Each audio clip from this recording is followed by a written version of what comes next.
प्रधानमंत्री आज 100वीं वार करनगे मन की बात। साल 2014 ਦੇ ਵਿੱਚ पीएम बनन ਤੋਂ ਬਾਅਦ शुरू ਕੀਤਾ ਸੀ प्रोग्राम। ਹੁਣ तक 500 ਤੋਂ ਵੱਧ ਲੋਕਾਂ ਦੇ ਨਾਲ ਕਰ ਚੁੱਕੇ ਨੇ ਗੱਲਬਾਤ।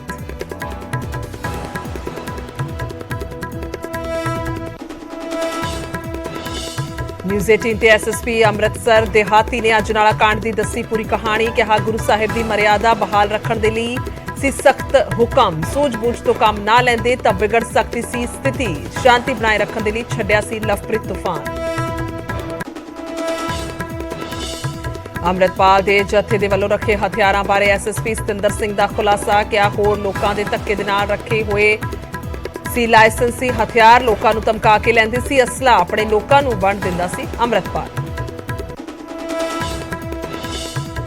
यूके ਦਾ ਖਾਲਿਸਤਾਨ ਤੇ ਵੱਡਾ ਖੁਲਾਸਾ। ਭਾਰਤ ਖਿਲਾਫ ਨਫ਼ਰਤ ਫੈਲਾਉਣ ਦੇ ਲਈ यूके ਦੇ ਗੁਰਦੁਆਰਿਆਂ ਦਾ ਇਸਤੇਮਾਲ ਕਰ ਰਹੇ ਖਾਲਿਸਤਾਨੀ ਸਿੱਖ ਨੌਜਵਾਨਾਂ ਦਾ ਕੀਤਾ ਜਾ ਰਿਹਾ ਬ੍ਰੇਨ ਵਾਸ਼। ਪੀਐਮ ਰਿਸ਼ੀ ਸੁਨਕ ਤੋਂ ਕਾਰਵਾਈ ਦੀ ਅਪੀਲ। ਪਹਿਲਵਾਨਾਂ ਦੇ ਧਰਨੇ ਨੂੰ ਸਿਆਸਤਦਾਨਾਂ ਦਾ ਸਮਰਥਨ। ਜੰਤਰ ਮੰਤਰ ਪਹੁੰਚ ਕੇ ਕੇਜਰੀਵਾਲ ਪ੍ਰਿयंका ਗਾਂਧੀ ਨੇ ਦਿੱਤਾ ਸਾਥ। WFI ਪ੍ਰਧਾਨ ਬ੍ਰਜ ਭੂਸ਼ਣ ਦੇ ਖਿਲਾਫ ਮੰਗੀ ਕਾਰਵਾਈ। ਬ੍ਰਜ ਭੂਸ਼ਣ ਬੋਲੇ ਮੇਰੇ ਖਿਲਾਫ ਹੋ ਰਹੀ ਸਿਆਸੀ ਸਾਜ਼ਿਸ਼।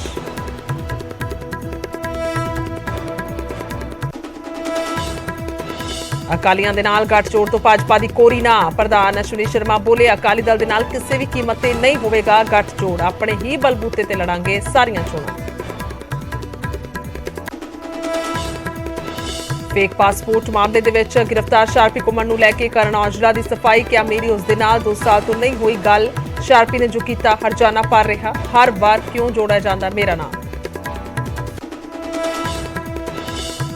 8ਵੀਂ ਜਮਾਤ ਦੀਆਂ ਟੌਪਰ ਵਿਦਿਆਰਥਣਾਂ ਨੂੰ ਮਿਲੇ ਸੀਐਮ। ਚੰਡੀਗੜ੍ਹ ਦੇ ਵਿੱਚ ਆਪਣੀ ਰਿਹਾਇਸ਼ ਤੇ ਕੀਤੀ ਮੁਲਾਕਾਤ। ਬੱਚੀਆਂ ਨੂੰ 51,000 ਦੇ ਸੌਂਪੇ ਚੈੱਕ। ਪੰਜਾਬੀ ਯੂਨੀਵਰਸਿਟੀ ਪਟਿਆਲਾ ਦੇ ਸਥਾਪਨਾ ਦਿਵਸ ਦੇ ਸਮਾਗਮ ਦੇ ਵਿੱਚ ਸ਼ਾਮਿਲ ਹੋਏ ਸੀਐਮ ਮਾਨ। ਕਿਹਾ ਹਰ ਮਹੀਨੇ ਯੂਨੀਵਰਸਿਟੀ ਨੂੰ ਦੇ ਰਹੇ ਹਾਂ 30 ਕਰੋੜ ਰੁਪਏ। ਵਿਦਿਆਰਥੀਆਂ ਨੂੰ ਦਿੱਤਾ ਸੁਨੇਹਾ ਮਿਹਨਤ ਕਰੋ ਕਿਸਮਤ ਖੁਦ ਚਮਕੇਗੀ।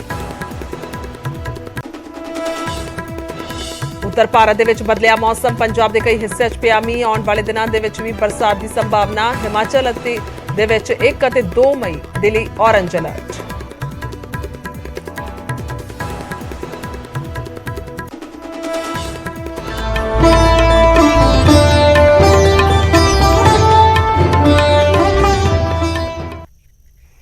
ਸਤਿ ਸ਼੍ਰੀ ਅਕਾਲ। ਨਿਊਜ਼ 18 ਪੰਜਾਬ ਹਰਿਆਣਾ ਦੇਖ ਰਹੇ ਸਾਰੇ ਦਰਸ਼ਕਾਂ ਦਾ ਸਵਾਗਤ ਹੈ। ਮੈਂ ਤੁਹਾਡੇ ਨਾਲ ਗੁਰਜੋਤ ਸੰਧੂ। ਉਮੀਦ ਹੈ ਤੁਸੀਂ ਸਾਰੇ ਖੈਰਿਅਤ ਦੇ ਨਾਲ ਹੋਵੋਗੇ। ਖਬਰਾਂ ਦੀ ਸ਼ੁਰੂਆਤ ਕਰਦੇ ਹਾਂ। ਸਭ ਤੋਂ ਪਹਿਲਾਂ ਅੰਮ੍ਰਿਤਪਾਲ ਦੇ ਨਾਲ ਜੁੜੀ ਹੋਈ ਖਬਰ ਤੋਂ। ਅਸਮ ਦੀ ਡਿਬਰੂਗੜ੍ਹ ਜੇਲ੍ਹ ਦੇ ਵਿੱਚ ਬੰਦ ਅੰਮ੍ਰਿਤਪਾਲ ਨੂੰ ਲੈ ਕੇ ਨਵੇਂ ਖੁਲਾਸੇ ਹੋ ਰਹੇ ਨੇ ਤੇ ਹੁਣ ਖੁਲਾਸਾ ਹੋਇਆ ਹੈ ਅਜਨਾਲਾ ਕਾਂਡ ਨੂੰ ਲੈ ਕੇ। ਅੰਮ੍ਰਿਤਸਰ ਦਿਹਾਤੀ ਦੇ ਐਸਐਸਪੀ ਨੇ ਨਿਊਜ਼ 18 ਤੇ ਆ ਕੇ ਅਹਿਮ ਖੁਲਾਸੇ ਕੀਤੇ ਨੇ।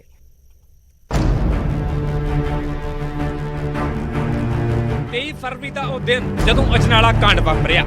ਅੰਮ੍ਰਿਤਪਾਲ ਤੇ ਉਸਦੇ ਸਾਥੀਆਂ ਨੇ ਗੁਰੂ ਸਾਹਿਬ ਨੂੰ ਢਾਲ ਬਣਾਇਆ ਤੇ ਪੁਲਿਸ ਤੇ ਹਮਲਾ ਬੋਲਦੇ ਹੋਏ ਥਾਣੇ ਤੇ ਕਬਜ਼ਾ ਕੀਤਾ।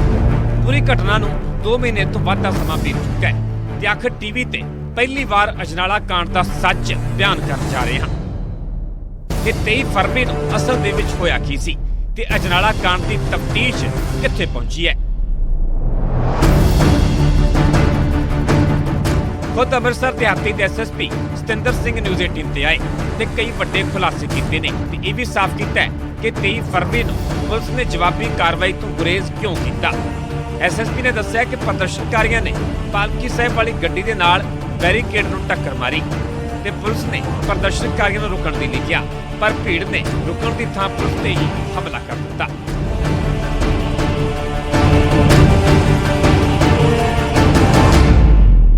मतलब है कि ਅਸੀਂ ਕਿਸੇ ਵੀ ਕਿਸਮ ਦੀ ਵਾਇਲੈਂਸ ਨੂੰ ਜਾਂ ਕੋਈ ਲਾਠੀ ਚਾਰਜ ਨੂੰ ਉਹ ਸਾਡੀ ਨਾ ਮਨਸ਼ਾ ਸੀਗੀ, ਨਾ ਅਸੀਂ ਉਸ ਚੀਜ਼ ਨੂੰ ਉਦੋਂ ਉਸ ਵਿੱਚ ਕੀਤਾ।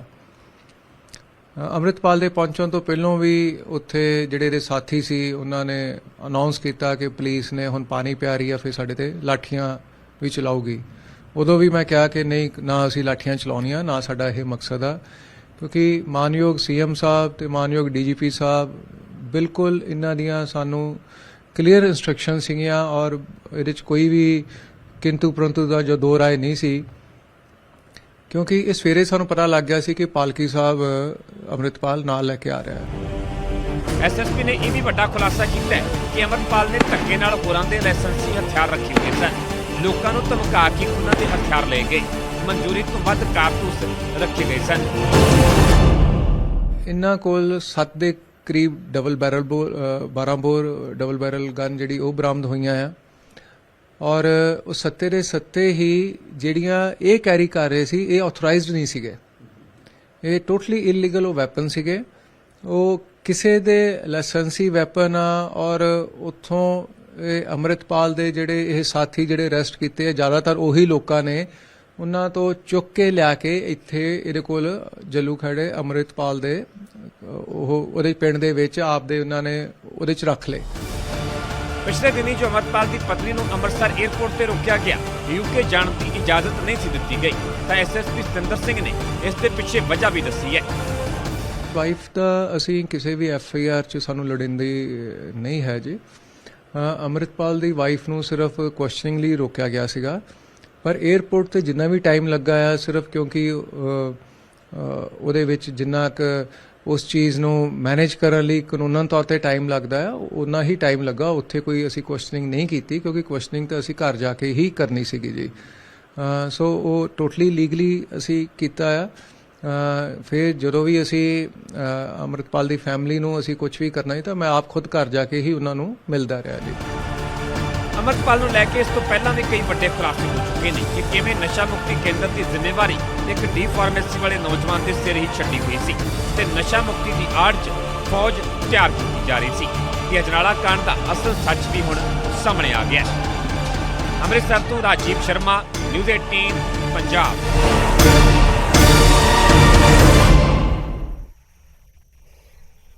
ਅੱਗੇ ਵਧਾਂਗੇ। ਯੂਕੇ ਦੇ ਵਿੱਚ ਦ ਬਲੂਮ ਰਿਵਿਊ ਰਿਪੋਰਟ ਦੇ ਵਿੱਚ ਖਾਲਿਸਤਾਨੀਆਂ ਨੂੰ ਲੈ ਕੇ ਵੱਡੇ ਖੁਲਾਸੇ ਕੀਤੇ ਗਏ ਤੇ ਪ੍ਰਧਾਨ ਮੰਤਰੀ ਰਿਸ਼ੀ ਸੁਨਕ ਨੂੰ ਰਿਪੋਰਟ ਦੇ ਆਧਾਰ ਤੇ ਕਾਰਵਾਈ ਕਰਨ ਦੀ ਅਪੀਲ ਵੀ ਕੀਤੀ ਗਈ ਹੈ। ਕੀ ਨੇ ਇਹ ਖੁਲਾਸੇ, ਵੇਖਦੇ ਹਾਂ ਰਿਪੋਰਟ।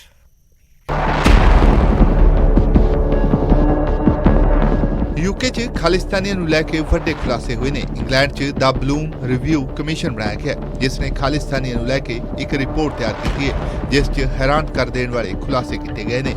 ਰਿਪੋਰਟ 'ਚ ਲਿਖਿਆ ਗਿਆ ਹੈ ਕਿ ਖਾਲਿਸਤਾਨੀ ਕੱਟੜਪੰਥੀ ਯੂਕੇ 'ਚ ਸਿੱਖਾਂ ਨੂੰ ਭੜਕਾਉਂਦੇ ਨੇ। ਖਾਲਿਸਤਾਨੀ ਕੱਟੜਪੰਥੀ ਸਿੱਖਾਂ 'ਚ ਦਰਾਰ ਪੈਦਾ ਕਰ ਰਹੇ ਨੇ ਅਤੇ ਸਿੱਖਾਂ ਨੂੰ ਵੰਡ ਕੇ ਤਾਕਤਵਰ ਬਣ ਰਹੇ ਨੇ। ਕੁਝ ਵਿਅਕਤੀ ਅਤੇ ਸਮੂਹ ਖਾਲਿਸਤਾਨੀ ਏਜੰਡੇ ਨੂੰ ਧੂਲ ਦੇ ਰਹੇ ਨੇ। ਖਾਲਿਸਤਾਨੀ ਖੁਦ ਨੂੰ ਪ੍ਰਭਾਵਸ਼ਾਲੀ ਦਿਖਾਉਣ ਦਾ ਮਾਹੌਲ ਬਣਾਉਂਦੇ ਨੇ ਜਦਕਿ ਇਹ ਕੱਟੜਪੰਥੀ ਸਿੱਖ ਧਰਮ ਦੇ ਨੁਮਾਇੰਦੇ ਨਹੀਂ ਨੇ। ਰਿਪੋਰਟ 'ਚ ਕਿਹਾ ਗਿਆ ਕਿ ਪਾਕਿਸਤਾਨ ਵਾਲੇ ਪੰਜਾਬ ਤੋਂ ਬਿਨਾਂ ਖਾਲਿਸਤਾਨ ਚਾਹੁੰਦੇ ਨੇ। ਖਾਲਿਸਤਾਨੀ ਕੱਟੜਪੰਥੀ ਸਿੱਖ ਹੋਣ ਦੀ ਆੜ 'ਚ ਗਲਤ ਨੂੰ ਸਹੀ ਠਹਿਰਾਉਂਦੇ ਨੇ ਅਤੇ ਵਿਰੋਧ ਕਰਨ ਵਾਲਿਆਂ ਨੂੰ ਧਮਕਾਇਆ ਜਾਂਦਾ ਹੈ ਜਦਕਿ ਇਹ ਕੱਟੜਪੰਥੀ ਭਾਰਤ ਵਿਰੋਧੀ ਭਾਵਨਾਵਾਂ ਨੂੰ ਵੀ ਹਵਾ ਦਿੰਦੇ ਨੇ। ਇਸ ਰਿਪੋਰਟ 'ਚ ਇੰਗਲੈਂਡ ਨੇ ਖਾਲਿਸਤਾਨ ਸਮਰਥਕਾਂ ਦੇ ਵਾਧੇ ਪ੍ਰਭਾਵ ਤੇ ਵੀ ਚਿੰਤਾ ਜਤਾਈ ਹੈ ਅਤੇ ਕਈ ਹੋਰ ਖੁਲਾਸੇ ਕੀਤੇ। ਦਾ ਬਲੂਮ ਰਿਵਿਊ ਰਿਪੋਰਟ 'ਚ ਲਿਖਿਆ ਗਿਆ ਕਿ ਖਾਲਿਸਤਾਨੀ ਨਫ਼ਰਤ ਫੈਲਾਉਣ ਲਈ ਯੂਕੇ ਦੇ ਗੁਰਦੁਆਰਿਆਂ ਦਾ ਇਸਤੇਮਾਲ ਕਰ ਰਹੇ ਨੇ ਜਿਨ੍ਹਾਂ ਵੱਲੋਂ ਧਰਮ ਦੇ ਨਾਂ ਤੇ ਪੈਸਾ ਇਕੱਠਾ ਕੀਤਾ ਜਾ ਰਿਹਾ ਹੈ। ਭਾਰਤ ਦੇ ਖਿਲਾਫ ਨਫ਼ਰਤ ਫੈਲਾਉਣ ਲਈ ਸਿੱਖ ਨੌਜਵਾਨਾਂ ਦਾ ਬ੍ਰੇਨ ਵਾਸ਼ ਕੀਤਾ ਜਾਂਦਾ ਹੈ। ਖਾਲਿਸਤਾਨੀ ਯੂਕੇ 'ਚ ਸਿੱਖ ਭਾਈਚਾਰੇ ਨੂੰ ਧਮਕਾ ਰਹੇ ਨੇ ਅਤੇ ਮੁੱਠੀ ਭਰ ਖਾਲਿਸਤਾਨੀ ਹੀ ਨਫ਼ਰਤ ਪੈਦਾ ਕਰਦੇ ਨੇ ਜਦਕਿ ਬਹੁਗਿਣਤੀ ਸਿੱਖ ਆਬਾਦੀ ਅਮਨ ਪਸੰਦ ਹੈ। ਉਧਰ ਇਸ ਰਿਪੋਰਟ ਤੇ ਭਾਜਪਾ ਦਾ ਬਿਆਨ ਸਾਹਮਣੇ ਆਇਆ ਹੈ। ਪਾਰਟੀ ਨੇਤਾ ਹਰਜੀਤ ਗਰੇਵਾਲ ਮੁਤਾਬਕ ਕੁਝ ਲੋਕ ਭਾਰਤ ਅਤੇ ਪੰਜਾਬ ਨੂੰ ਬਦਨਾਮ ਕਰ ਰਹੇ ਨੇ ਅਤੇ ਖਾਲਿਸਤਾਨ ਦੇ ਕੀਤੇ ਜਾ ਰਹੇ ਪ੍ਰਚਾਰ ਤੇ ਰੋਕ ਲੱਗਣੀ ਚਾਹੀਦੀ ਹੈ। ਸਰਕਾਰ ਤੋਂ ਸਹਿਯੋਗ ਲੈਣਾ ਚਾਹੀਦਾ ਔਰ ਉਸ ਨੂੰ ਕਹਿਣਾ ਚਾਹੀਦਾ ਕਿ ਇਸ ਨੂੰ ਰੋਕੋ। ਔਰ ਮੈਂ ਸਮਝਦਾ ਇਹ ਰਿਪੋਰਟ ਜਿਹੜੀ ਖੁਦ ਯੂਕੇ ਸਰਕਾਰ ਦੀ ਬਣਾਈ ਹੋਈ ਕਮੇਟੀ ਨੇ ਤਿਆਰ ਕੀਤੀ ਹੈ ਉਹ ਆਪਣੇ ਆਪ 'ਚ ਹੀ ਇੱਕ ਬੋਲਦੀ ਹੋਈ ਤਸਵੀਰ ਆ।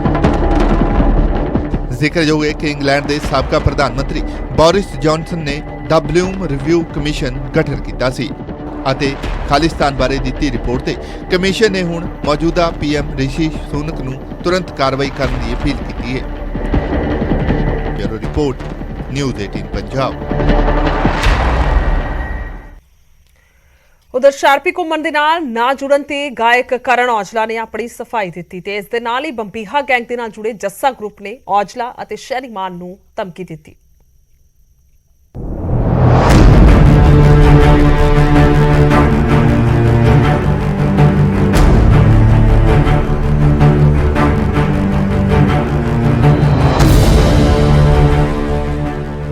फर्जी पासपोर्ट मामले ਮਾਮਲੇ 'ਚ ਪੁਲਿਸ ਵੱਲੋਂ ਸ਼ਾਰਪੀ ਘੁੰਮਣ ਸਣੇ 8 ਮੁਲਜ਼ਮਾਂ ਨੂੰ ਗ੍ਰਿਫਤਾਰ ਕੀਤਾ ਗਿਆ। ਸ਼ਾਰਪੀ ਘੁੰਮਣ ਨਾਲ ਨਾਮ ਜੁੜਿਆ ਤਾਂ ਪੰਜਾਬੀ ਗੈਸ ਕਰਨ ਔਜਲਾ ਤੁਰੰਤ ਐਕਸ਼ਨ 'ਚ ਆਏ ਅਤੇ ਇੱਕ ਪੋਸਟ ਪਾ ਕੇ ਆਪਣੀ ਸਫਾਈ ਪੇਸ਼ ਕੀਤੀ। ਪੋਸਟ 'ਚ ਲਿਖਿਆ ਗਿਆ ਕਿ ਮੇਰਾ ਨਾਮ ਨਾਲ ਕਿਉਂ ਹਰ ਵਾਰ, ਮੈਂ ਕੀ ਕੀਤਾ ਹੈ। ਸ਼ਾਇਦ ਮੇਰੀ ਉਸ ਬੰਦੇ ਨਾਲ ਪਿਛਲੇ 2 ਸਾਲ ਤੋਂ ਗੱਲ ਵੀ ਨਹੀਂ ਹੋਈ। ਕਰਨ ਔਜਲਾ ਕਹਿੰਦੇ ਨੇ ਕਿ ਜੇ ਮੈਂ ਪਹਿਲਾਂ ਤੋਂ ਵੀ ਉਸ ਬੰਦੇ ਨੂੰ ਜਾਣਦਾ ਸੀ ਕਿ ਮੇਰੇ ਤੋਂ ਪੁੱਛ ਕੇ ਉਹ ਆਪਣੀ ਜ਼ਿੰਦਗੀ ਦੇ ਸਹੀ ਗਲਤ ਫੈਸਲੇ ਲੈਂਦਾ ਹੈ ਕਿ ਇਹਨਾਂ ਸਾਰਿਆਂ ਦਾ ਮੈਂ ਹੀ ਇਕੱਲਾ ਦੋਸਤ ਹਾਂ। ਇਸ ਨਾਲ ਹੀ ਕਰਨ ਔਜਲਾ ਲਿਖਦੇ ਨੇ ਕਿ ਜੋ ਉਹਨੇ ਕੀਤਾ ਉਸ ਦਾ ਹਰਜਾਨਾ ਉਹ ਭਰ ਰਿਹਾ ਹੈ। ਮੈਂ ਇਕੱਲਾ ਨਹੀਂ ਜਿਸ ਦੀਆਂ ਫੋਟੋਆਂ ਜਾਂ ਵੀਡੀਓ ਕਿਸੇ ਦੇ ਨਾਲ ਆਈਆਂ ਹੋਣ। ਹੋਰ ਵੀ ਇੰਡਸਟਰੀ ਦੇ ਬਹੁਤ ਸਾਰੇ ਬੰਦੇ ਨੇ। ਮੈਂ ਬਾਕੀ ਕਲਾਕਾਰਾਂ ਵਾਂਗ ਆਪਣਾ ਕੰਮ ਕਰ ਰਿਹਾ ਹਾਂ। ਮੈਂ 4 ਵਾਰ ਰੰਗਦਾਰੀ ਦਾ ਸ਼ਿਕਾਰ ਹੋਇਆ। 5 ਵਾਰ ਮੇਰੇ ਘਰ ਤੇ ਫਾਇਰਿੰਗ ਹੋਈ ਪਰ ਕਿਸੇ ਨੇ ਵੀ ਮੇਰੀ ਸਾਰ ਨਾ ਲਈ।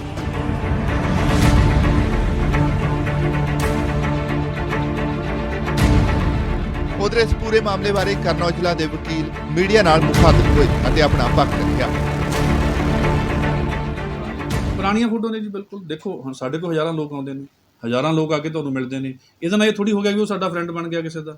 ਸੋ ਇਹਦੇ 'ਚ ਕਿਸੇ ਵੀ ਬੰਦੇ ਨੂੰ ਕੋਈ ਨਿਊਜ਼ ਪਬਲਿਸ਼ ਕਰਨ ਤੋਂ ਪਹਿਲਾਂ ਕਲੈਰੀਫਿਕੇਸ਼ਨ ਜਾਂ ਉਸ ਚੀਜ਼ ਨੂੰ ਤੁਹਾਨੂੰ ਇਨਵੈਸਟੀਗੇਟ ਜ਼ਰੂਰ ਕਰਨਾ ਚਾਹੀਦਾ, ਜਾਂ ਪੁਲਿਸ ਤੋਂ ਜਾਂ ਕਿਸੇ ਇਨਵੈਸਟੀਗੇਟਿੰਗ ਏਜੰਸੀ ਤੋਂ ਜਾਂ ਕਿਸੇ ਲਾਇਰ ਤੋਂ, ਵੀ ਇਹ ਕੀ ਮਸਲਾ ਹੈ। ਕੀ ਹੁਣ ਅੱਗੇ ਇਹ ਵੀ ਹੈ ਵੀ ਜਿੰਨਾ ਵੀ ਅਸੀਂ ਇੱਕ ਰਿਕੁਐਸਟ ਕਰਨਾ ਚਾਹੁੰਦੇ ਹਾਂ, ਬੜੀ ਹੰਬਲ ਰਿਕੁਐਸਟ ਮੈਂ ਕਰ ਰਿਹਾ ਔਨ ਦਾ ਬਿਹਾਫ ਆਫ ਕਰਨ ਔਜਲਾ, ਵੀ ਕੋਈ ਵੀ ਜਿਹੜੇ ਸਾਡੇ ਦੇਖੋ ਮੀਡੀਆ ਦਾ ਮੈਂ ਪਹਿਲਾਂ ਵੀ ਕਹਿ ਹਟਿਆ ਵੀ ਬੜਾ ਸਮਾਜ ਨੂੰ ਵੱਡੀ ਦੇਣ ਹੈ।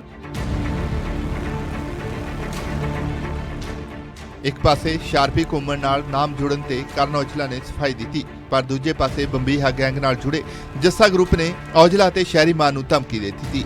ਆਪਣੀ ਪੋਸਟ 'ਚ ਜੱਸਾ ਗਰੁੱਪ ਨੇ ਲਿਖਿਆ ਕਿ ਪਿਛਲੇ ਦਿਨਾਂ 'ਚ ਅਸੀਂ ਵੇਖ ਰਹੇ ਹਾਂ ਕਿ ਸਿੱਧੂ ਮੂਸੇਵਾਲਾ ਦੀ ਮੌਤ ਮਗਰੋਂ ਕਈਆਂ ਨੇ ਉਸ ਦੇ ਪਰਿਵਾਰ ਦਾ ਸਾਥ ਦੇਣ ਦੀ ਥਾਂ ਫਾਇਦਾ ਚੁੱਕਿਆ। ਲਾਰੈਂਸ ਦਾ ਭਰਾ ਅਨਮੋਲ ਬਿਸ਼ਨੋਈ ਕਰਨ ਔਜਲਾ ਤੇ ਸ਼ਹਿਰੀਮਾਨ ਦੇ ਨਾਲ ਨੱਚਦਾ ਦਿਖਾਈ ਦੇ ਰਿਹਾ ਹੈ। ਇਹਨਾਂ ਦੋਵਾਂ ਨੂੰ ਮੇਰੀ ਸਲਾਹ ਹੈ ਕਿ ਤੁਹਾਡਾ ਦੋਵਾਂ ਦਾ ਹਿਸਾਬ ਕਿਤਾਬ ਜ਼ਰੂਰ ਕਰਾਂਗੇ। ਤੁਸੀਂ ਜਿੰਨੀਆਂ ਮਰਜ਼ੀ ਸਫਾਈਆਂ ਦੇ ਕੇ ਨੱਚਦੇ ਰਹੋ, ਅਸੀਂ ਮੂਸੇਵਾਲਾ ਨੂੰ ਇਨਸਾਫ ਦਿਵਾਵਾਂਗੇ।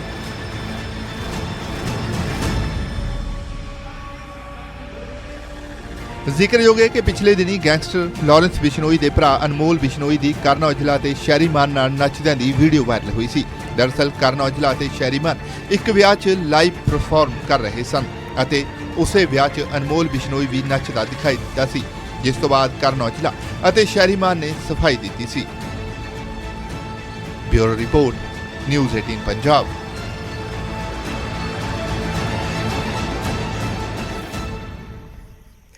ਉਧਰ WFI ਦੇ ਪ੍ਰਧਾਨ ਬ੍ਰਜਭੂਸ਼ਣ ਦੇ ਖਿਲਾਫ ਕੇਸ ਦਰਜ ਹੋਣ ਤੋਂ ਬਾਅਦ ਵੀ ਪਹਿਲਵਾਨ ਜੰਤਰ ਮੰਤਰ ਤੇ ਧਰਨੇ ਤੇ ਡਟੇ ਹੋਏ ਨੇ ਤੇ ਬ੍ਰਜਭੂਸ਼ਣ ਸਿੰਘ ਦੀ ਗ੍ਰਿਫਤਾਰੀ ਦੀ ਮੰਗ ਕਰ ਰਹੇ ਨੇ ਤੇ ਉਹਨਾਂ ਨੂੰ ਸਮਰਥਨ ਦੇਣ ਦੇ ਲਈ ਸਿਆਸੀ ਆਗੂ ਵੀ ਪਹੁੰਚ ਰਹੇ ਨੇ।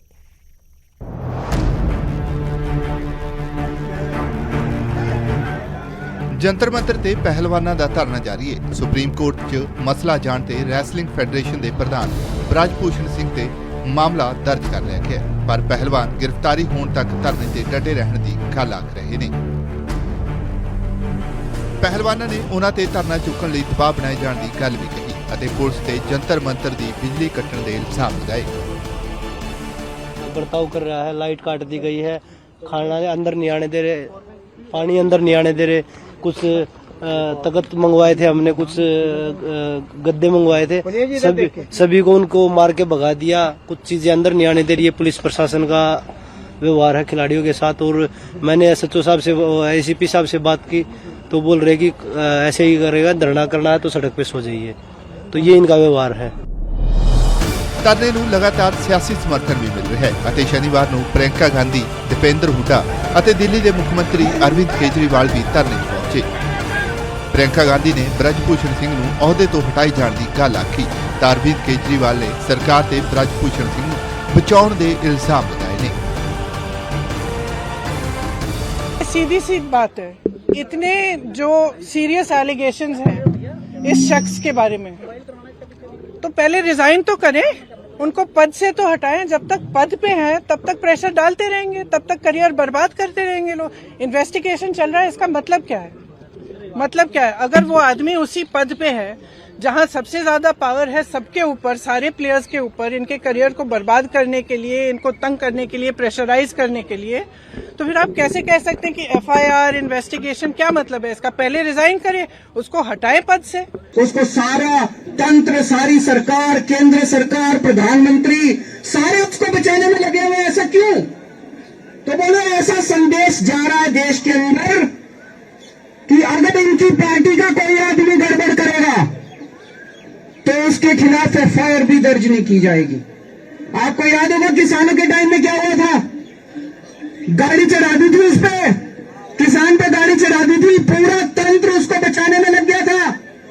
आज एक आदमी इनकी बच्चियों के साथ गलत काम करता, पूरा तंत्र लग गया बचाने के लिए। उधर ब्रजभूषण सिंह ने फिर तो इल्जामां नूं नकारदे हुए सियासी साजिश के इल्जाम लगाए। जांच एजेंसी की रिपोर्ट सार्वजनिक होने का इनको इंतजार करना चाहिए।